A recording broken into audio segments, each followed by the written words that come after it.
ముందుగా మన yes news channel ప్రేక్షకులకు స్వాగతం. ఈరోజు మనము తిరుమల తిరుపతి ఏపీఎస్ఆర్టీసీ బస్టాండు తదితర ప్రకృతి అందాలను తెలుసుకునే ప్రయత్నం చేద్దాం. తిరుమల తిరుపతి నుంచి తిరుమల వరకు భక్తి, అభివృద్ధి, ప్రకృతి అందాల సమ్మేళనం. ఆంధ్రప్రదేశ్లోని పవిత్ర పుణ్యక్షేత్రం తిరుమలకు ప్రతిరోజు వేలాది మంది భక్తులు దేశం నలుమూలల నుంచి చేరుకుంటూ ఉంటారు. ఈ యాత్రలో తిరుపతి నగరం, శ్రీనివాసం బస్టాండు, తిరుమల బస్టాండు, ఆధునిక విద్యుత్ బస్సులు, మార్గమధ్యంలోని ఆలయాలు, ప్రకృతి అందాలు ప్రత్యేక ఆకర్షణగా నిలుస్తూ ఉన్నాయి. శ్రీనివాస బస్టాండు భక్తులకు ప్రధాన కేంద్రం. తిరుపతి నగరంలోని శ్రీనివాసం బస్టాండు ఏపీఎస్ఆర్టీసీ నిర్వహిస్తున్న ప్రధాన బస్ టెర్మినల్స్లో ఒకటి.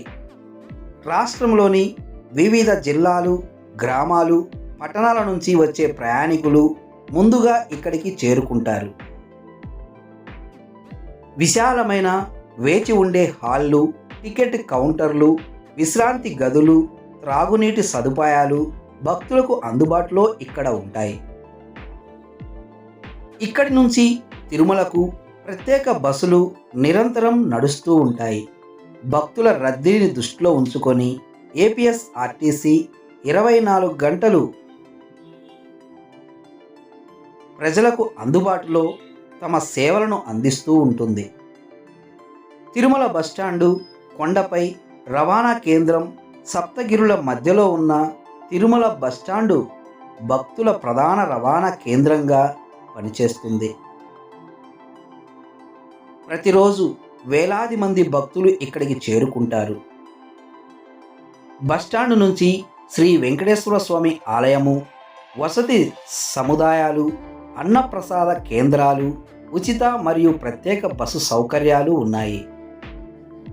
ఈ బస్టాండు ఆవరణంలో విద్యుత్ బస్సులు, పర్యావరణ హిత రవాణా, తిరుమలలో కాలుష్యాన్ని తగ్గించేందుకు ఏపీఎస్ఆర్టీసీ మరియు టీటీడీ ఆధునిక విద్యుత్ బస్సులను వినియోగంలోకి తీసుకువచ్చాయి. ఈ బస్సులు శబ్ద కాలుష్యాన్ని తగ్గించడమే కాకుండా ఇంధన వ్యయాన్ని కూడా తగ్గిస్తూ ఉన్నాయి. తిరుపతి మరియు తిరుమలలో ఏర్పాటు చేసిన ఛార్జింగ్ స్టేషన్లలో ఈ బస్సులకు వేగవంతమైన విద్యుత్ ఛార్జింగ్ సదుపాయము కల్పించారు. పర్యావరణ పరిరక్షణలో ఇది ఒక ముఖ్యమైన ముందడుగుగా చెప్పవచ్చు.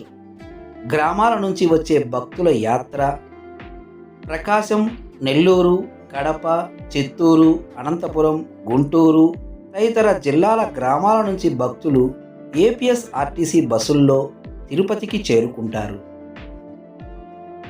శ్రీనివాసం బస్టాండ్లో దిగిన తర్వాత తిరుమల బస్సుల్లో తమ యాత్రను కొనసాగిస్తారు. ఈ ప్రయాణంలో భక్తుల ముఖాల్లో కనిపించే ఆనందం, గోవింద నామస్మరణ, స్వామివారి దర్శనం కోసం ఉండే ఆతృత ప్రత్యేకంగా కనిపిస్తాయి. అలిపిరి యాత్రకు ఆధ్యాత్మిక ద్వారము శ్రీనివాసం బస్టాండు నుంచి బయలుదేరిన బస్సు ముందుగా అలిపిరి ప్రాంతానికి చేరుకుంటుంది. అలిపిరి అంటే తిరుమల కొండల అడివారంలో ఉన్న పవిత్ర ప్రవేశ ద్వారము. ఇక్కడి నుంచి కాలినడక మార్గం ప్రారంభమవుతుంది. భారీ గరుడ విగ్రహం, స్వాగత తోరణాల భక్తులను ఆకట్టుకుంటాయి.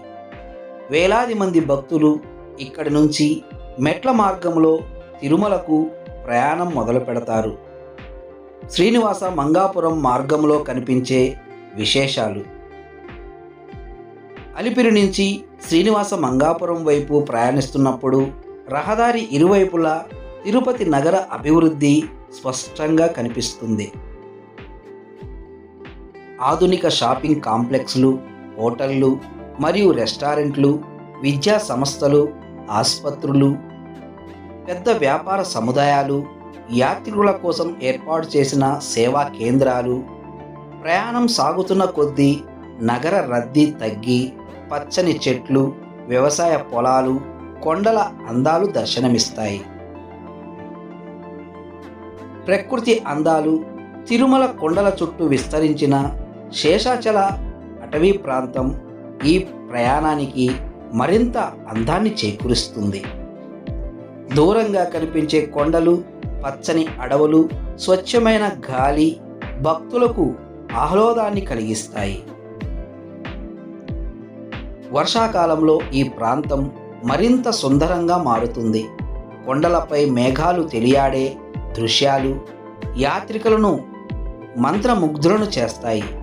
మార్గ మధ్యంలోని ఆలయాలు, ప్రయాణంలో అనేక పురాతన దేవాలయాలు కనిపిస్తాయి. ముఖ్యంగా శ్రీనివాస మంగాపురంలోని కళ్యాణ వెంకటేశ్వర స్వామి ఆలయం విశేష ప్రాధాన్యం కలిగి ఉంది.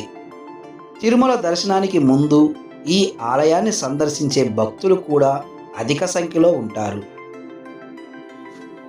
చివరిగా తిరుపతి నుంచి తిరుమల వరకు జరిగే ఈ ప్రయాణం కేవలం ఒక రవాణా ప్రయాణం మాత్రమే కాదు.